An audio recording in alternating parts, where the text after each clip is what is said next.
Religions, ethics, and higher moral code teach us to stand up for what's just and to always do what's right.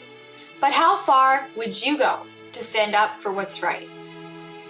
Enraged by the immorality permeating Germany as a result of the Nazi takeover, 3 students at the University of Munich in 1942 began speaking openly amongst themselves about the evils in Nazi Germany. Initially, the group began as 3 friends sharing political views. But after a few weeks, those 3 individuals became determined to share their frustrations with others. They decided that rather than ineffectively keeping their ideas to themselves, they should share their ideas with other students at the university. Speaking out against the Nazis in Germany was a crime that this particular group of students was willing to commit. Their hopes of an end to the Nazi regime were a result of their strong moral values and determination to become advocates of justice.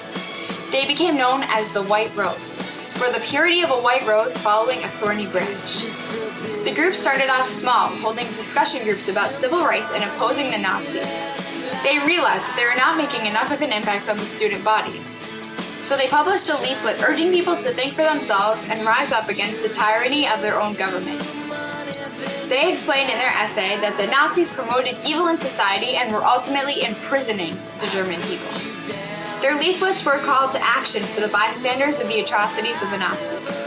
The leaflets told of the morality disregarded by people in Germany and the inhumanity in their society. Their 3rd leaflet explicitly stated of the Nazi government, at its very inception, this movement depended on the deception and betrayal of one's fellow man. It was not that the members of the White Rose were the only people in Germany to take notice of the immorality of the Nazis, but rather they were of the few people who took initiative. The publishing and distribution of a leaflet may seem simple, but it was dangerous during World War II Germany. Paper was scarce, and purchasing stamps was considered suspicious activity. They also had to toil for countless hours cranking a duplicating machine thousands of times to produce a sufficient amount of leaflets. The technicalities of leaflet production were scary, but did not compare to the meticulousness of the Nazis to ensure that nobody defied the Nazi regime. They trafficked the pamphlets in a number of briefcases that were always kept on hand by the group. The prospect of mailing all their leaflets at once was far too risky, so they ventured to faraway post offices to mail leaflets in increments. They also placed leaflets in phone booths and took them to surrounding universities for distribution. Their first leaflet was such a huge success that they published a number of different versions to follow the first. While the members of the White Rose were extraordinarily careful, their close friends and family members began to grow suspicious about their whereabouts and wanted to join. The nonviolent activist group grew to a 6-person group, including Willy Graf, Christoph Probst, Hans Scholl, Alex Morel, Kurt Huber, and Sophie Scholl. Their leaflets were making a huge impact on Germany. Copies were turning up in different parts of Europe and became a very provocative topic. People outside of the White Rose were reproducing them and adding to their distribution throughout Europe. The leaflets were everywhere, and countless people were talking about the ideologies discussed in the leaflets.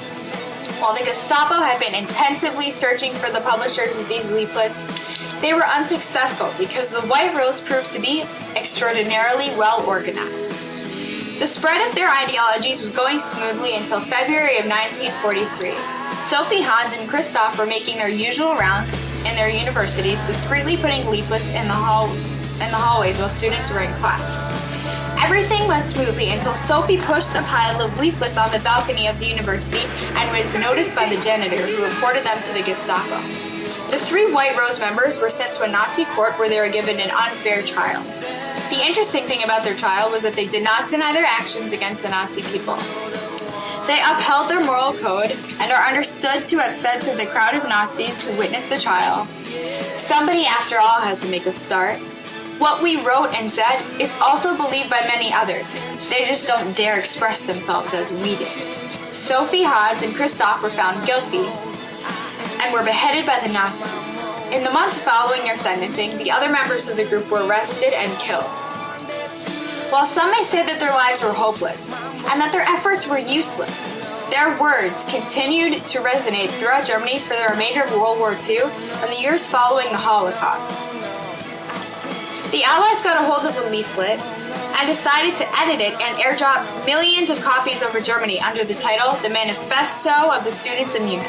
The members of the White Rose are idolized in current times in Germany and are revered as among the few people who pursued the establishment of morality and justice.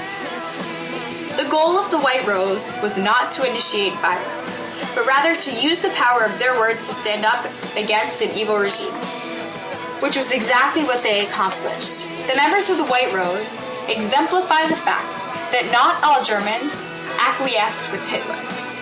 While they are bound to have been caught by the Nazis, it's remarkable that they dared to defy them. As Sophie Scholl's last words were to her parents, "Such a fine sunny day, and I have to go. But what does my death matter, if through us, thousands of people are awakened and stirred to action?"